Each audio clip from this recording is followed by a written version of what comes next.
The boy's bones cracked at dawn.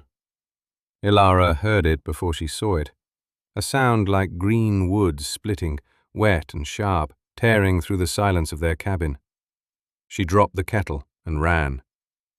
Her son was on the floor of the room they shared, his spine arching at an angle that should have killed him, his fingers lengthening into something that was not fingers anymore. Kaelin! She was on her knees beside him, hands hovering, afraid to touch. Kaelin, look at me! He screamed, and the scream became something else, a howl that ripped from a throat too small for the sound it carried. It shook the walls. It shook the trees beyond the walls. It rolled outward through the forest like a wave, and Ilara felt it in her blood the way she had felt the earth tremble the night she fled his father's kingdom 8 years ago. She had one rule: stay invisible. She had kept it perfectly for 8 years. Her son's first shift just announced them to every wolf within 100 miles. 300 miles east, in a throne room carved from black stone and lit by fires that never warmed, Kael Valdris, Alpha King of the Iron Territories, the wolf who does not sleep, went still. His advisor was mid-sentence, something about grain stores, something about the southern border. Kael did not hear it. He could not hear anything except a vibration behind his sternum, as if something had reached inside him and seized the dead thing that lived where his heart used to beat. His wolf surged. For the first time in 8 years, it surged. My king? His beta, Draven, stepped forward. Kael's eyes had gone gold, not controlled amber, blazing, molten gold. There is a child. His voice was not his own. It was deeper, older. The voice of the wolf beneath the crown. A child of my blood. The court went silent. Every wolf in the room felt dominance roll off him in waves. The fires in the great hearths guttered and dimmed. The curse that had been feeding on him for a decade, the frost creeping through his veins, the sleeplessness that had hollowed his eyes, had been understood as punishment for a bloodline that would end with him. But something had just shifted in the western wilderness, something small and new and unmistakably his. And beside that thread of recognition, tangled into it, was another pull. Older, deeper. A bond he had tried to sever 8 years ago and failed. Her. She was alive. She had been alive this entire time. And she had taken his son. Ilara had the boy wrapped in furs by the time the shift reversed. He was shaking, drenched in sweat, his dark hair plastered to a face that looked more like his father's with every passing season. The same sharp jaw, the same black eyes that seemed to absorb light rather than reflect it. Mama, what happened to me? She pulled him against her chest and held him so tightly he wheezed. She breathed in the scent of him, pine sap and wood smoke, and, beneath it, something iron-edged and wild that had never been there before. You shifted, she whispered. You are your father's son. You never talk about my father. No. Is he dead? Her throat closed. She had prepared for this question 1,000 times, rehearsed answers in the dark, careful versions of the truth that would protect him. But the shift had changed everything. It had sent a signal she could not muffle. He is the Alpha King, and he cannot know where we are. Even as she said it, she felt the mate bond stirring, a distant pressure like a storm beyond the horizon. The thread she had told herself was dead was humming.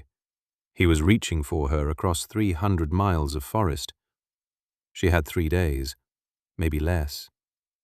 A wolf like Kael did not search. He hunted. Kael rode out before nightfall with 12 trackers and Draven at his flank. He had not left the fortress in 2 years. The curse made travel agony. Every mile from the black stone halls intensified the cold in his blood, turned his joints to grinding ice, blurred his vision at the edges. You do not know what you will find, Draven said, keeping pace. If the woman is who I think she is, say her name. Draven hesitated. In 8 years, no one had spoken it in the Alpha's presence. The last advisor who tried had been thrown through a wall. Elara. The name landed like a blade between Kale's ribs. His wolf howled, not in anger, but in something far more dangerous. Recognition. Longing. The curse twisted in response, frost blooming across his knuckles, cracking the leather of his gloves. She was an Omega when I found her, a healer's apprentice. She smelled like yarrow and rain and something underneath that made my wolf lose its mind.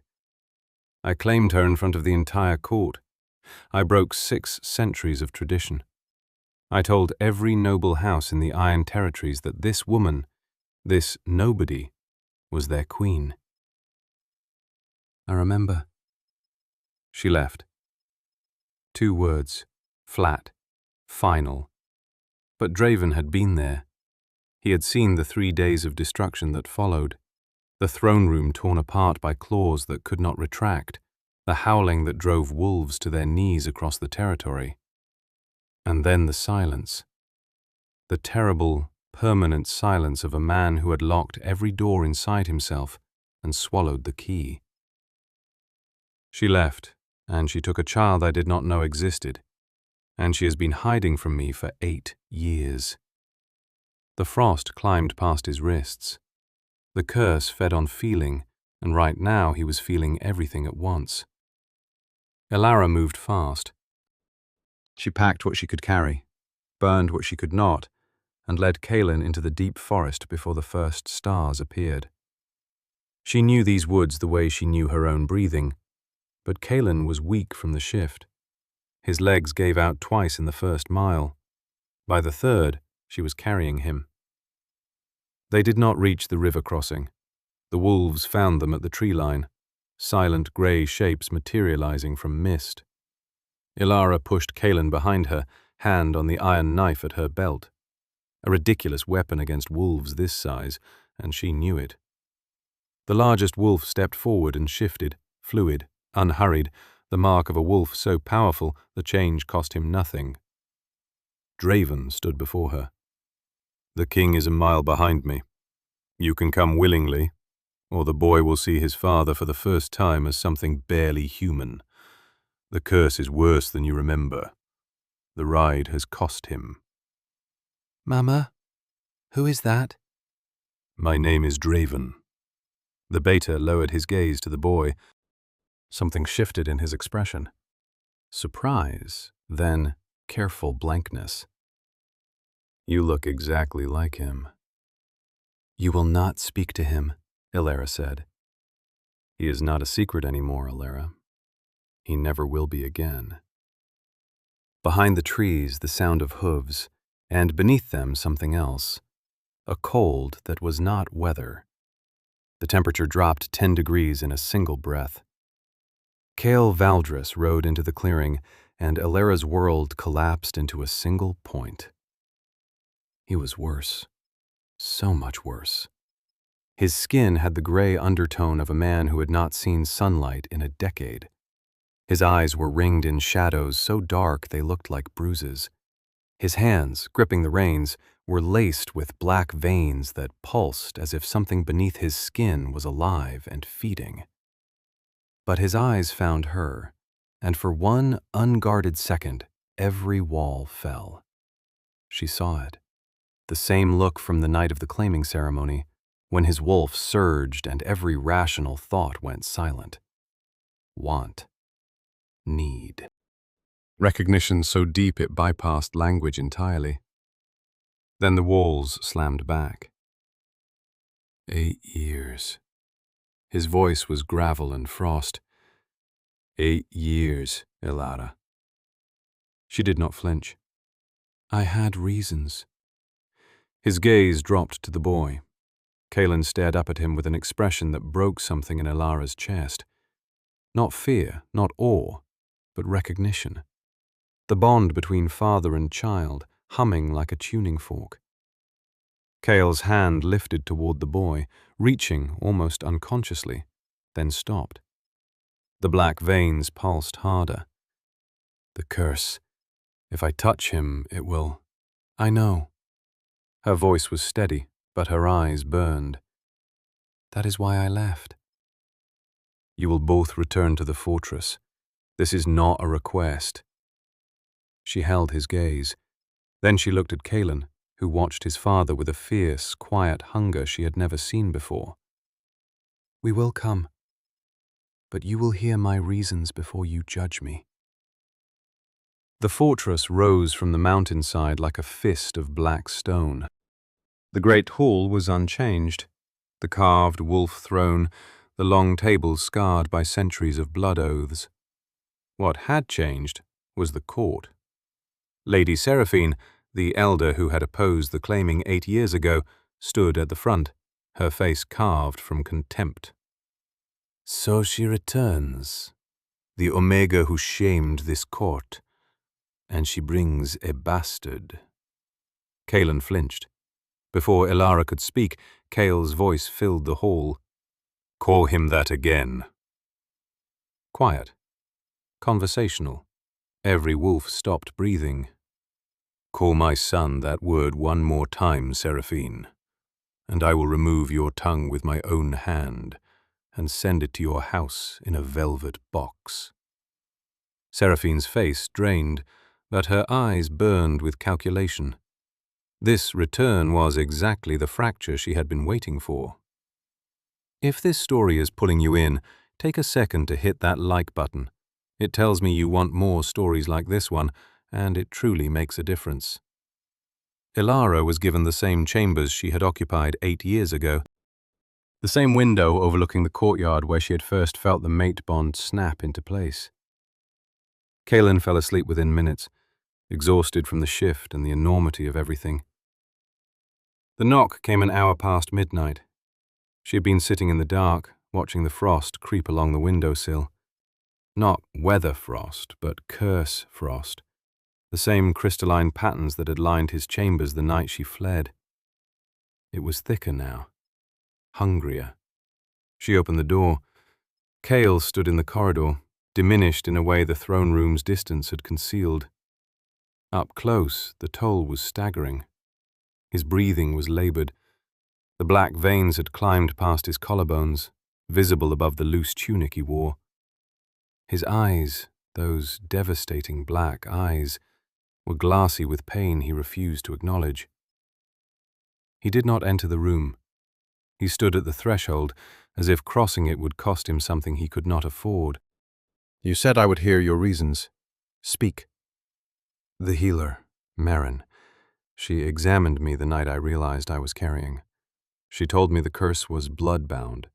It would pass to any child born within the fortress walls, within a mile of you. The proximity would have killed him before his first year. Marin died 6 months after you left. She left no records. She destroyed them. She said if anyone knew the curse could pass to a child, the council would have ensured I never carried to term. Kale's hand found the doorframe. His knuckles went white. The wood groaned under a grip no longer entirely human. You should have told me. Your wolf would not have let us leave, and the curse would have... I would have found another way. There was no other way. I had hours to decide, Kale. Hours. I could feel it. This cold, crawling thing pressing against my belly like hands made of ice. I ran because if I stayed, our son would have died. I chose him. I chose him over you, and over us, and over everything. And I would do it again. Her composure cracked. Tears spilled down her cheeks, silent and furious. Then he said the worst thing he could have said. You could have left me a single word. One word, Ilara. A message. A mark. Instead, you let me believe. His voice dropped to something barely audible. I tore this kingdom apart looking for your body. I searched for 2 years. I stopped sleeping not because of the curse, but because every time I closed my eyes I saw you dead in a ditch somewhere and I could not. He stopped. Frost was climbing the doorframe beneath his hands, crystallizing in jagged patterns. I mourned you, and you were alive, and you kept my son from me, and you call it love? She opened her mouth. Nothing came out. He turned and walked away, and the frost he left on the doorframe did not melt for 3 days. Seraphine moved faster than Alara expected. By the second morning, a formal petition challenged Kaelin's legitimacy, born outside territory, outside claiming rights, to a mother who abandoned her lunar bond. Under the oldest reading of Pack law, the boy was nothing, but the petition was a mask for something worse. Draven intercepted a rider at the eastern gate carrying a message sealed with the crest of Aldrich Voss, Alpha of the Greyfang. His terms: military support for Seraphine in exchange for nullifying the heir. Once the succession broke, Voss would challenge Kael, and in the state the king was in, the outcome was certain. Alara found Kael on the battlements, standing at the edge where stone dropped into 100 feet of mountain air. The wind tore at his cloak. The black veins had reached his throat, pulsing visibly beneath his skin like dark rivers mapping his destruction. He looked like a man counting down. You are dying faster. The curse accelerates when it has something to feed on. He did not turn.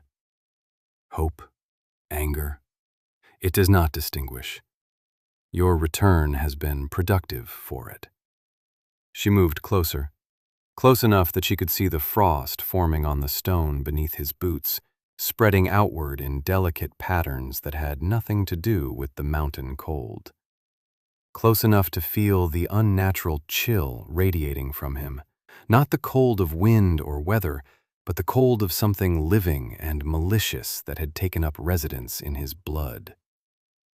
What breaks it? Silence stretched between them. The wind carried the scent of pine and distant snow and the faint metallic tang of cursed blood. Below the battlements, wolves patrolled the courtyard, their breath misting in the torchlight. The witch who cast it told me, the night she laid it. His voice was stripped of authority. Just a man, tired and honest, and closer to death than pride would let him admit. Someone must love me enough to take the pain into their own body. Not as a metaphor, literally. The cold, the rot, centuries of accumulated suffering. Absorbed willingly. She told me this as a kindness, because she wanted me to understand it was impossible. No one can survive that much pain. The curse is designed to be permanent. You never told me. What would it have changed? Everything. But she understood why he had kept it. The same reason she had kept the pregnancy. To protect someone they loved from a choice that would destroy them. She stepped toward him. He stepped back. Do not. And for the first time, fear in his voice, raw and unprocessed. The curse responds to proximity. If you touch me, it will reach for you. Kael. She said his name the way she used to, 8 years ago, in the dark of their shared chambers, quiet, warm, certain. I have spent 8 years keeping your son alive in a forest with nothing but my hands and a kitchen knife and sheer stubbornness. I delivered a breech birth alone in a snowstorm. I taught a boy with a king's blood to be kind, despite every reason the world gave him not to be. Do not tell me what I cannot survive. Something cracked behind his ribs. She saw it, his expression fracturing for 1 second before the mask rebuilt itself. His hand lifted, not to push her away, not to reach for her. It hovered in the space between them, trembling. A king's hand, a warrior's hand, shaking like a leaf because the woman standing in front of him was offering to die for him, and he could not bear the weight of it. You will die, he said, and his voice broke on the word in a way that stripped the alpha from him entirely, and left only the man. I might.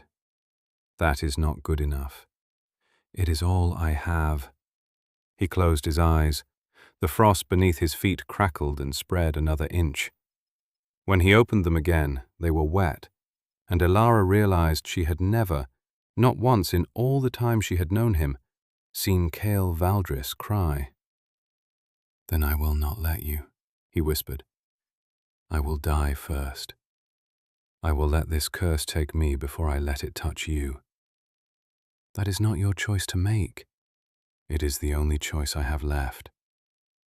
They stood there on the battlements, with the wind howling between them, close enough to touch, neither one touching, the curse coiling in the cold air like a living thing, waiting to see which of them would break first. Seraphine struck that night. She called an emergency council session, invoking ancient precedent. The council could act if the Alpha was judged incapacitated by affliction. 3 elders testified to Cale's decline. She produced documents, the unsealed lunar bond, the unrecognized heir, a healer's sworn testimony that the king's curse had entered its terminal phase. "He cannot rule," Seraphine told the assembled elders, her voice carrying the practiced grief of a woman who had rehearsed this performance for years. "He cannot protect this pack, and the woman he has brought back into this fortress is not his Luna. She is a deserter who abandoned her bond and her duty. The law does not reward cowardice with a crown." The regent she proposed was herself, with Voss's military backing should any pack member challenge the transition. By the time Draven reached Elara's chambers with the news, Cale had collapsed. The healers had been working on him for an hour, but the curse was accelerating faster than anyone had predicted. His skin was grey, his breathing was shallow, the black veins had spread to his face.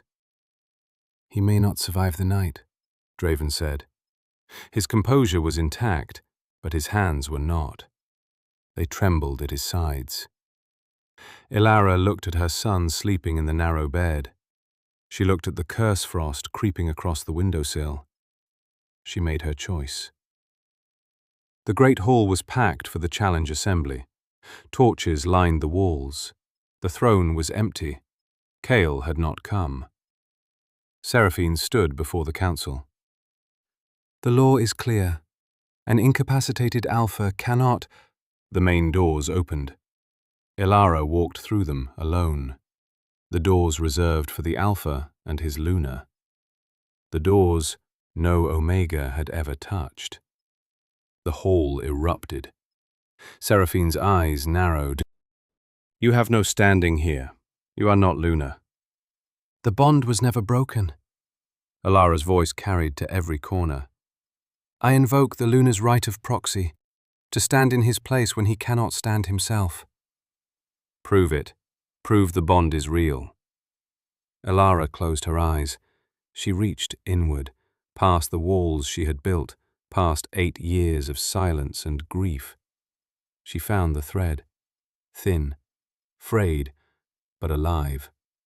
She pulled. In the chambers above, Cale gasped. His body arched, the black veins flaring, then visibly, impossibly, receding. Just an inch. His eyes opened. Gold. Blazing gold. In the hall, every wolf felt it, a pulse of bond energy like a wave of heat. Torches flared, shadows retreated. Elara opened her eyes, and they were glowing the same impossible gold. Seraphine took a step back. "The bond is real," Draven said. "The proxy stands." "The curse," Elara said, "ends tonight." She turned and walked toward the king's chambers, and no one in the great hall moved to stop her. He was barely conscious. Curse frost covered the entire room, walls, floor, ceiling, pulsing with dark light. The healers had fled. Elara knelt beside the bed and took his hands. The cold hit her like a wall of water, not temperature but something deeper, reaching into her marrow and wrapping around her spine. The curse reared up, recognized her, not as a threat, but as a vessel, something it could pour into. "Ilara," a rasp. "Don't." She pressed her forehead to his. Frost crept up her arms. Her fingers went numb, then burned, then passed beyond burning into white-hot silence worse than pain. The curse fought. It fought like a living thing, coiling around her ribs, pressing against her lungs, whispering in sensation rather than sound. "You cannot hold this. This will kill you. Let go." She did not let go. The cold drove deeper. She felt her heartbeat slow, not from calm, but from the curse wrapping around it, squeezing, testing. Her vision went white at the edges. Her arms were shaking so violently she could barely maintain her grip on his hands. She thought of Kaelin's first laugh, 7 months old, delighted by rain on the cabin roof. She thought of the night she delivered him alone, biting through leather to keep from screaming, her hands shaking, her heart so full of terror and love she could not tell where one ended and the other began. She thought of every dawn through the cabin window, every whispered story about a king who was brave and cursed and worthy of love. The curse surged. For one terrible moment it won. Frost crawled up her neck, across her jaw, and she could not breathe. Her lungs were ice. Her eyes were ice. The world was narrowing to a cold, dark point, and she thought, "This is how it ends. This is the price." And then she thought of Kael's face in the clearing when he first saw his son, the way his hand had reached, the way it had stopped. No, she would not let the curse have this. She would not let it have them. 8 years of love. 8 years of survival. She gathered all of it. Every cold night, every frightened dawn, every act of stubborn, furious motherhood, and she poured it into the bond and pushed. The curse screamed. The ice on the walls shattered. The room exploded in cold and dark, and then warmth. Actual warmth. Flooding in like the first breath of spring after an endless winter. The black veins pulsed once, twice, then retreated.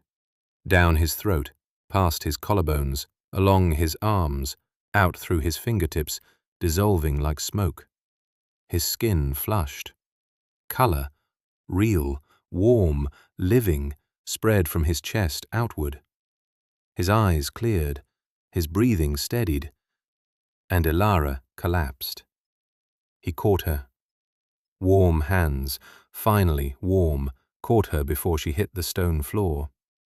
He pulled her against his chest with the desperate strength of a man who had watched someone walk into fire for him.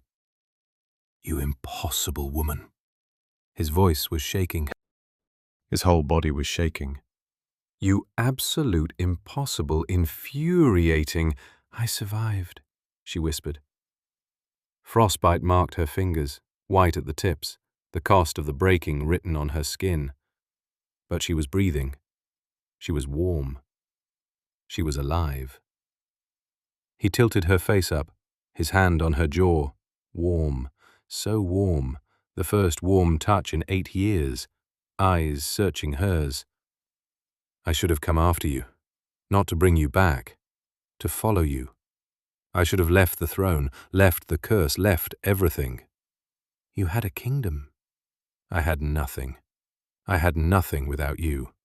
Every sunrise was a punishment worse than the curse." He kissed her, not gently. He kissed her like a man drowning for 8 years who had finally found air, desperate, reverent, consuming. She tasted warmth and salt and the impossible reality of a curse finally broken, a bond finally honored. His arms wrapped around her and she felt the heat of him, actual, living heat, seeping through her clothes and into her skin. His heart beat against her chest, steady, strong, alive. When they broke apart, he pressed his forehead to hers. His breathing was ragged. His hands were still shaking. "My Luna," he said. "My mate. My Alara. My king. Your insufferable, foolish king. Not cursed. Not anymore." He pulled back just enough to look at her. Really look, with eyes that could finally see clearly, that were no longer clouded by a decade of frost and pain. And what she saw in his face was not relief. It was wonder. The expression of a man who had forgotten what warmth felt like and was feeling it for the first time, everywhere, all at once, and could not quite believe the world could be this kind. The assembly reconvened at dawn. Cale walked into the great hall under his own power, straight-backed, clear-eyed, the black veins gone, his skin warm with living color. Calen stood at the entrance. Cale crossed the hall, knelt before his son and, for the first time, took the boy's hand. No frost. No curse, just warmth, and the tremble of a father who had lost 8 years and was determined not to lose another second. "I am sorry I was not there." "Mama said you were the bravest wolf she ever knew," Calen whispered. Cale looked up at Alara. The expression on his face was so raw, so unguarded, that half the court looked away. "Your mother is a liar. She is the brave one. She has always been the brave one." He stood, turned to the court. "Lady Seraphine, you are accused of conspiracy with Aldrich Voss to undermine the Iron Throne and endanger the life of my son. The intercepted correspondence bearing Voss's seal is your conviction. You are stripped of your council seat, your lands, and your rank. Escorted to the southern border by nightfall, found within my territory after moonrise, I will consider it a challenge and respond accordingly." Seraphine did not speak. 2 guards flanked her and led her out in silence louder than any sentence. Cale extended his hand to Alara. She took it. He drew her to the space beside the throne where the Luna stood. "My mate, my Luna. The woman who broke the curse that was killing your king, had a cost written on her own hands. Any wolf who questions her place beside me may take it up with me personally." No one moved. No one breathed. I thought not. 3 months later, the garden behind the east wing, dead since the curse began, its soil frozen, its branches bare, was in full bloom. Calen had planted the first seeds himself. Wild roses climbed the stone walls, herbs filled the kitchen garden, a stubborn apple tree had put out its first blossoms. Alara sat beneath it with a letter in her hands. It had arrived that morning from the village where she had spent 8 years in hiding.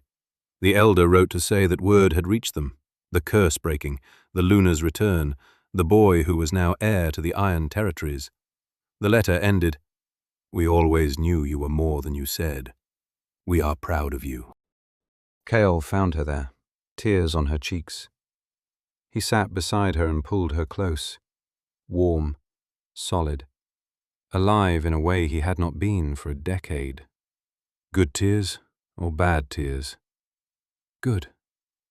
Acceptable. He pressed his lips to her temple. Calen shifted again this morning, deliberately this time, controlled. Draven says he has never seen a boy his age manage it so cleanly. He has his father's blood.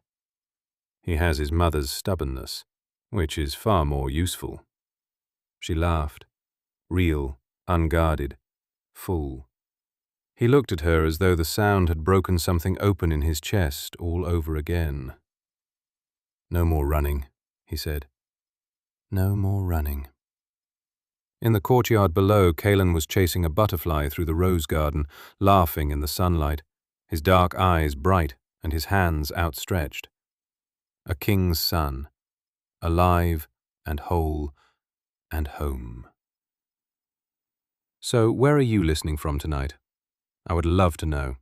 Drop it in the comments. And if this story hit you the way it hit me, tell me which moment stayed with you. Was it the clearing? The doorframe? The breaking? Share your thoughts. I read every single one. And if you are not subscribed yet, now is the time. More stories like this are coming, and you do not want to miss what is next.